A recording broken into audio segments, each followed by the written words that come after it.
Good morning students. पद परिचय के अंतर्गत मैं आपको आज क्रिया बताने वाली हूँ। पद परिचय के अंतर्गत क्रिया पदों का हम लोग पद परिचय कैसे करेंगे, आज मैं ये आप लोगों को सिखाऊंगी। आप बचपन से ही पढ़ रहे होंगे कि जो शब्द किसी कार्य के करने या होने का बोध कराए, जो शब्द किसी कार्य के करने या होने का बोध कराए उसे क्रिया कहते हैं। जिस शब्द से किसी कार्य के होने या करने का बोध हो उसे क्रिया कहते हैं। जैसे खाना, पीना, उठना, बैठना, रोना, हंसना, ये सब क्या है? क्रियाएं हैं। क्रिया दो प्रकार की होती है, आकर्मक क्रिया और सकर्मक क्रिया। आकर्मक क्रिया आ मीन्स नहीं, कर्म मीन्स कर्म। जिस वाक्य में कर्म नहीं रहता है, जिस वाक्य में कर्म नहीं रहता है उसे आकर्मक क्रिया कहते हैं। जैसे हंसना, रोना, आना जाना, उड़ना, उठना, बैठना, चलना, भागना, तैरना, सोना। अब हम लोग ये डिसाइड कैसे करेंगे कि वाक्य में कि कर्म है या नहीं? इसके लिए एक तरीका है। हम लोग क्या करेंगे कि जो क्रिया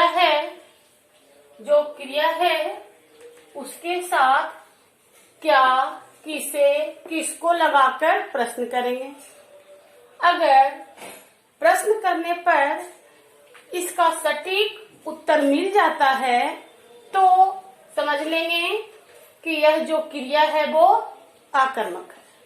सटीक उत्तर नहीं मिलता है तो हम समझ लेंगे कि वह क्रिया क्या है? आकर्मक क्रिया। जैसे हम हंसना यहाँ पर क्रिया है तो इसमें हम कर्ता लगा के क्वेश्चन करते हैं कि वह क्या हंसता है, वह क्या रोता है, वह क्या आता है। तो ये क्वेश्चन सुनने में कुछ अटपटा टाइप का लग रहा है। ऐसा लग रहा है कि इसमें कैसे होगा, क्या नहीं होगा, क्या अगर डालेंगे तो उसका सटीक आंसर नहीं मिलेगा। तो इसका मतलब है कि ये सब क्रियाएं क्या है? आकर्मक क्रिया है। क्योंकि इसमें अगर हम लोग कर्ता से जोड़कर क्या लगा के क्वेश्चन कर रहे हैं तो इसका सटीक आंसर हमें प्राप्त नहीं हो रहा है। तो सटीक आंसर प्राप्त नहीं होने का मतलब क्या हुआ कि ये क्या है? आकर्मक क्रियाएं हैं। कर्म दिखने की जरूरत नहीं है, कर्म बीच में नहीं रहता है, बल्कि इसी में आपको क्या लगा के क्वेश्चन करना है। जो क्रिया है उसी में क्या लगा के क्वेश्चन करना है। अगर आपको लगे कि इसमें क्या लगा के क्वेश्चन करने पर सटीक आंसर दे रहा है, सटीक आंसर मिल रहा है, तब वह आकर्मक क्रिया है। सटीक आंसर मिल रहा है तब वह सकर्मक क्रिया है, और अगर नहीं मिल रहा है तब वह आकर्मक क्रिया है। ठीक है। इस प्रकार से हम लोग आकर्मक क्रिया वाले वाक्यों की पहचान करेंगे, आकर्मक क्रिया की पहचान करेंगे। बोर्ड परीक्षा में सकर्मक आकर्मक क्रिया के पहचान से संबंधित 2 नंबर के क्वेश्चन आते हैं। प्रश्न कुछ इस प्रकार से रहते हैं, हंसना कौन सी क्रिया है? वाक्य पूरा दिया हुआ नहीं रहता है। क्वेश्चन रहता है इस प्रकार से कि हंसना कौन सी क्रिया है? हंसना कौन सी क्रिया है? तो इसका आंसर ढूंढने के लिए हम लोग क्या करेंगे? हंसना क्रिया के साथ क्या लगा के क्वेश्चन करेंगे कि वह क्या हंसता है। तो इससे देख रहे हैं कि हमें सटीक आंसर नहीं मिल रहा है। इसका मतलब है कि हंसना आकर्मक क्रिया है। अब हम लोग आकर्मक क्रिया का डिफिनेशन समझ लिए और इसको पहचान करने के लिए भी सीख गए हैं। अब हम लोग सकर्मक क्रिया जानेंगे कि सकर्मक क्रिया क्या होता है। सकर्मक क्रिया में कर्म साथ साथ चलता है। सकर्मक क्रिया का फल कर्म पर पड़ता है। समय साथ कर्म मीन्स कर्म, यानी कि वाक्य में कर्म का होना जरूरी है। इसमें कर्म पर ही क्रिया का फल पड़ता है। सकर्मक क्रिया में हमने एग्जाम्पल लिया खाना, पीना, पढ़ना, बनाना, बोना, लिखना, धोना, सुखाना, भरना। अब इसके पहचान के लिए भी मैं ट्रिक बता रही हूँ। इसमें भी क्या करेंगे, क्या, किसे, किसको लगाकर प्रश्न करेंगे। यदि सटीक आंसर मिले तो बस सकर्मक है। जैसे क्या लगा के क्वेश्चन किए, वह क्या खाता है, जिसका सटीक आंसर हमें मिल रहा है वह आम खाता है, वह रोटी खाता है, वह चावल खाता है, वह टॉफी खाता है, वह क्या पीता है, वह चाय पीता है, पानी पीता है, शरबत पीता है। इसका भी देख रहे हैं सटीक आंसर मिल रहा है। क्या पढ़ता है, पुस्तक पढ़ता है, उपन्यास पढ़ता है, निबंध पढ़ता है। क्या बनाता है, रोटी बनाता है, सब्जी बनाता है। या क्या बोता है, बीज बोता है। क्या लिखता है, पत्र लिखता है। क्या धोता है, कपड़े धोता है। क्या सुखाता है, कपड़े सुखाता है। क्या भरता है, पानी भरता है। तो इस प्रकार से देख रहे हैं यहाँ पे मैंने जितनी भी क्रियाएं ली है सबके साथ क्या लगा के जब मैंने क्वेश्चन किया तो उसका सही आंसर मिला। इसका मतलब क्या है, ये सकर्मक क्रिया है और ये आकर्मक क्रिया है, क्योंकि इसके साथ जब हम लोग क्या लगा के क्वेश्चन करते हैं तो इसका सटीक आंसर नहीं मिलता है। सकर्मक क्रिया और आकर्मक क्रिया को पहचानने के लिए आपने अच्छे से सीख लिया। अब हम लोग सकर्मक क्रिया के भेदों को पढ़ेंगे, ठीक है।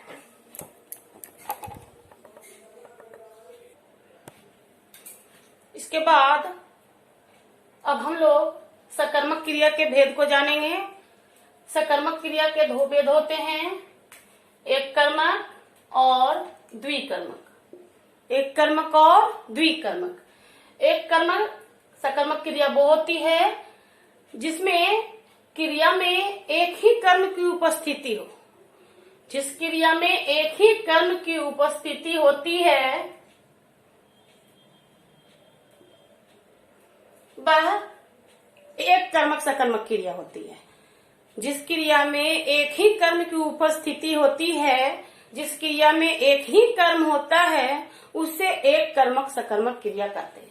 जैसे देखो किरण कपड़े सिलती है तो इसमें कर्म दिख रहा है, इसमें कितने कर्म हैं, एक है। तो ये क्या हो गया, किरण कर्ता हो गया, कपड़े कर्म हो गया और सिलना क्या हो गया, क्रिया। तो इसमें एक क्रिया ही दिख रहा है तो ये क्या हो गया, एक कर्मक क्रिया। कभी कभी ऐसा होता है कि किसी किसी वाक्य में हम लोग दो क्रियाओं को देखते हैं। जैसे दूसरा है द्विकर्मक क्रिया। द्विकर्मक क्रिया, क्रिया में दो कर्म की उपस्थिति, मतलब वाक्य में आपको दो कर्म दिखेंगे। वाक्य में आपको दो कर्म दिखेंगे, क्रिया में दो कर्मों की उपस्थिति होती है। जैसे कि एग्जाम्पल मैंने लिया, माँ ने बेटे को कहानी सुनाई, ठीक है। माँ ने बेटे को कहानी सुनाई तो यहाँ पर आपको माँ करता है, बेटे कर्म है और कहानी भी कर्म है, सुनाई क्रिया है। तो इस वाक्य में आप देख रहे हो कि इसमें दो क्रिया की उपस्थिति, दो कर्म की उपस्थिति है। इसमें दो कर्म दिख रहे हैं। तो इस प्रकार से जिस वाक्य में दो कर्म दिखते हैं वह द्विकर्मक क्रिया होती है और जिसमें एक कर्म होता है वो एक कर्मक क्रिया होती है, ठीक है। इस प्रकार से हमने कर्म के आधार पर क्रिया के भेदों को पढ़ा कि कर्म के आधार पर क्रिया के दो भेद होते हैं। पहला सकर्मक क्रिया और दूसरा आकर्मक क्रिया। फिर सकर्मक क्रिया वह होता है जिसमें कर्म होता है, अकर्मक क्रिया वह होता है जिसमें कर्म नहीं होता है। और फिर सकर्मक क्रिया के दो भेद होते हैं, एक कर्मक क्रिया और द्विकर्मक क्रिया। एक कर्मक क्रिया जिसमें एक कर्म होता है, द्विकर्मक क्रिया जिसमें दो कर्म होता है। अब हम लोग पढ़ेंगे कि रचना के आधार पर क्रिया के कितने भेद होते हैं। रचना के आधार पर क्रिया के कितने भेद होते हैं। तो रचना के आधार पर क्रिया के 5 भेद होते हैं, संयुक्त क्रिया, रंजक क्रिया, नाम धातु क्रिया, प्रेरणार्थक क्रिया और पूर्वकालिक क्रिया, ठीक है। अब हम बारी बारी से इन 5 क्रियाओं को के बारे में भी आपको जानकारी देंगे। अब हम प्रयोग के आधार पर क्रिया के 5 भेद होते हैं, मैंने बताया। पहला संयुक्त क्रिया, रंजक क्रिया, नाम धातु क्रिया, ऋणार्थक क्रिया और पूर्वकालिक क्रिया। पहले संयुक्त क्रिया के बारे में जानेंगे कि संयुक्त क्रिया क्या होता है। तो दो या दो से अधिक धातुओं से मिलकर, दो या दो से अधिक धातुओं से मिलकर बनी क्रिया, दो या दो से अधिक धातुओं से बनी मिलकर जो क्रिया बनती है उसे हम संयुक्त क्रिया कहते हैं। संयुक्त क्रिया में जो पहली क्रिया होती है वो मुख्य क्रिया होती है और जो दूसरी क्रिया होती है उसे सहायक क्रिया कहते हैं। धातु का मतलब क्या होता है? धातु जैसे यहाँ पर है लिखना, तो लिखना का धातु हो गया लिख। क्रिया के मूल रूप को उसका धातु कहते हैं, क्रिया के मूल रूप को ही उसका धातु कहते हैं।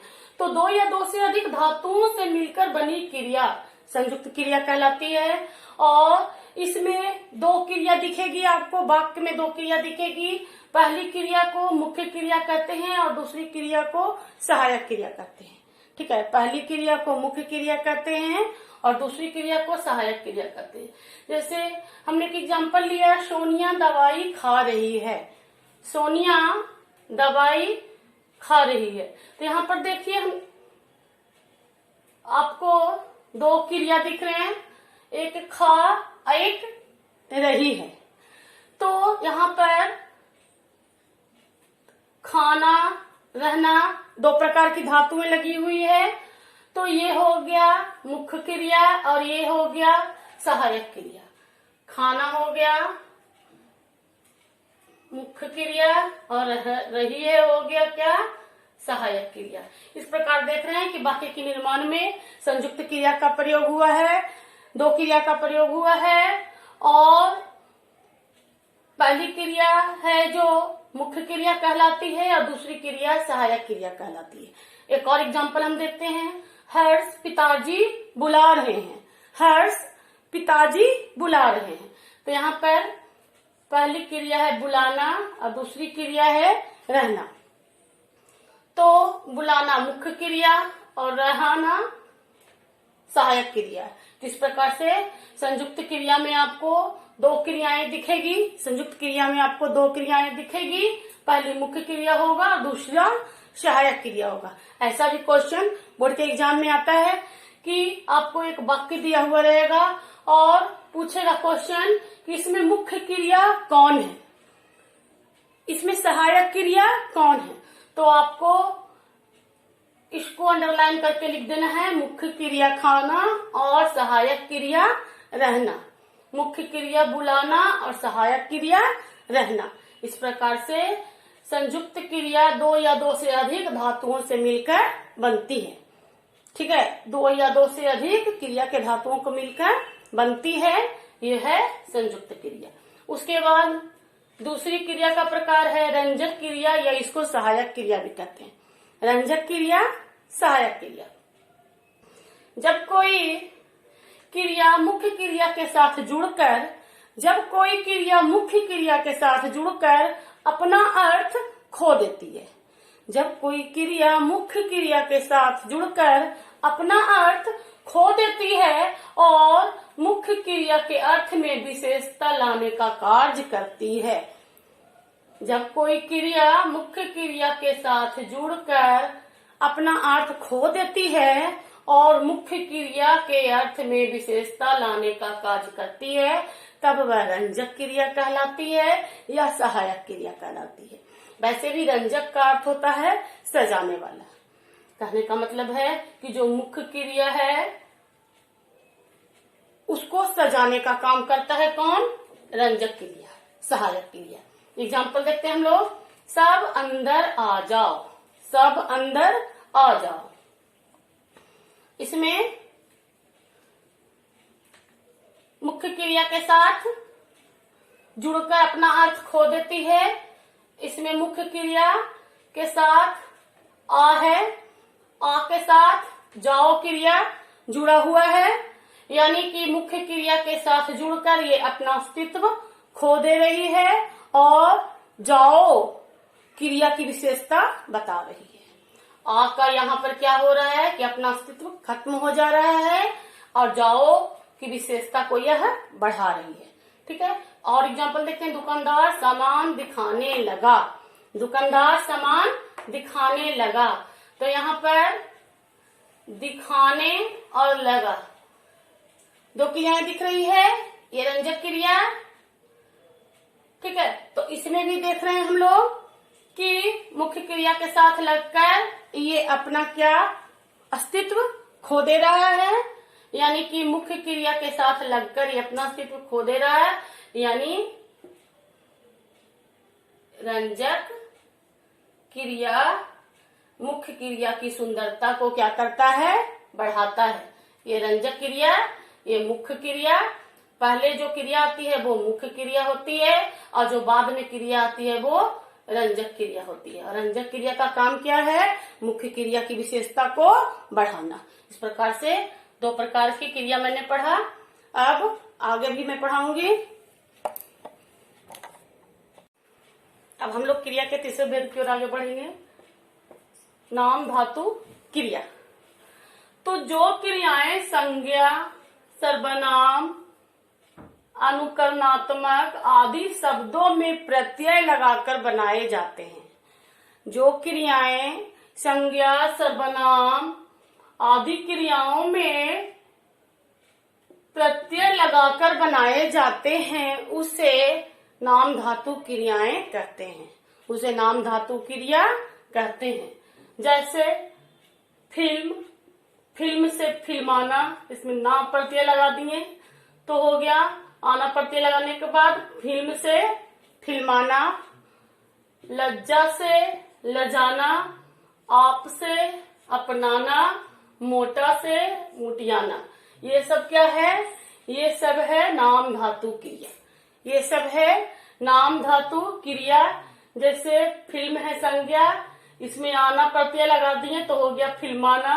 आप है सर्वनाम, सर्वनाम में जब नाना प्रत्यय लगा दिए तब हो गया अपनाना। मोटा है विशेषण, इसमें प्रत्यय लगा के बना दिए, क्रिया बना दिए क्या, मुटियाना। तो ये सब क्या है, नाम धातु क्रिया। ठीक है, अब चौथे प्रकार की क्रिया होती है प्रेरणार्थक क्रिया।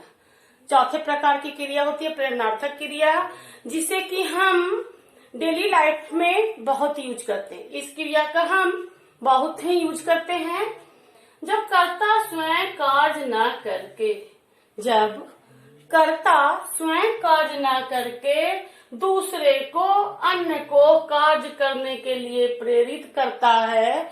जब कर्ता स्वयं कार्य न करके दूसरे को कार्य करने के लिए प्रेरित करता है तब उसे प्रेरणार्थक क्रिया कहते हैं।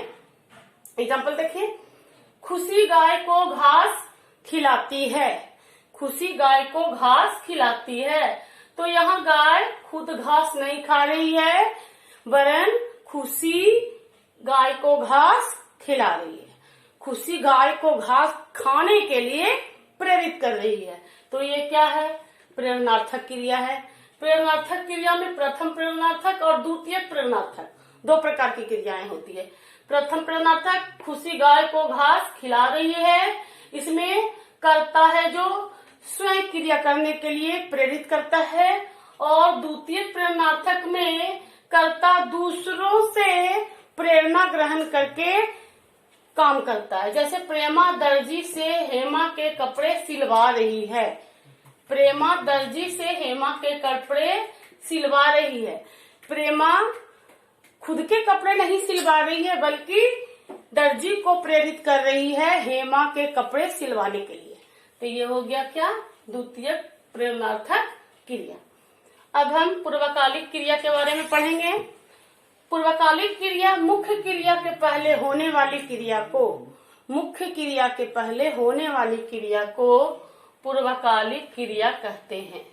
ठीक है, मुख्य क्रिया के पहले होने वाली क्रिया को पूर्वकालिक क्रिया कहते हैं।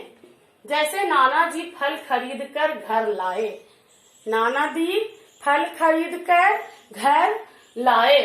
तो घर आने से पहले नाना जी ने क्या किया, फल खरीदा। तो इस प्रकार से मुख्य क्रिया के पहले कौन सी क्रिया घटित हुई? फल खरीदने की क्रिया घटित हुई। तो इस प्रकार से ये हो गया क्या? पूर्वकालिक क्रिया। जैसे मैं खाना खाकर पढ़ता हूँ, तो पढ़ने के पहले मैं क्या करता हूँ? खाना खाता हूँ। तो इस प्रकार से ये खाकर, जाकर, नहाकर, पीकर, सोकर, जितनी भी क्रियाएं हैं सब पूर्वकालिक क्रिया कहलाती है। अब क्रिया पदों का पद परिचय करने के लिए मैं सिखाऊंगी। एक एग्जाम्पल लेते हैं, इसी को देखते हैं। नाना जी फल खरीद कर घर लाए। तो इसमें खरीद कर का पद परिचय देना है। तो पद परिचय देने के लिए सबसे पहले क्या करना होगा? क्रिया का भेद देना होगा। उसके बाद सबसे पहले क्रिया का भेद, फिर लिंग, फिर वचन, फिर धातु, फिर काल, फिर वाच्य। तो इस प्रकार से 1 2 3 4 5 6 1 2 3 4 5 6 7 बातों को ध्यान में रखना होगा। सबसे पहले खरीद कर क्रिया का भेद बताना होगा। तो ये पूर्वकालिक क्रिया के अंतर्गत आता है। नाना जी क्या है? पुल्लिंग है, एक वचन है। खरीद कर का धातु क्या हो गया? खरीद। ये कौन सा काल है? वर्तमान काल। और कौन से वाच्य के अंतर्गत आ रहा है? तो कर्तृवाच्य के अंतर्गत आ रहा है। इस प्रकार से क्रिया पदों का पद परिचय करना हमने सीख लिया। यदि आप लोगों को मेरा ये वीडियो अच्छा लगा हो और क्रिया आपको अच्छे से समझ में आ गई हो, तो मेरे वीडियो को लाइक और सब्सक्राइब जरूर करना। धन्यवाद।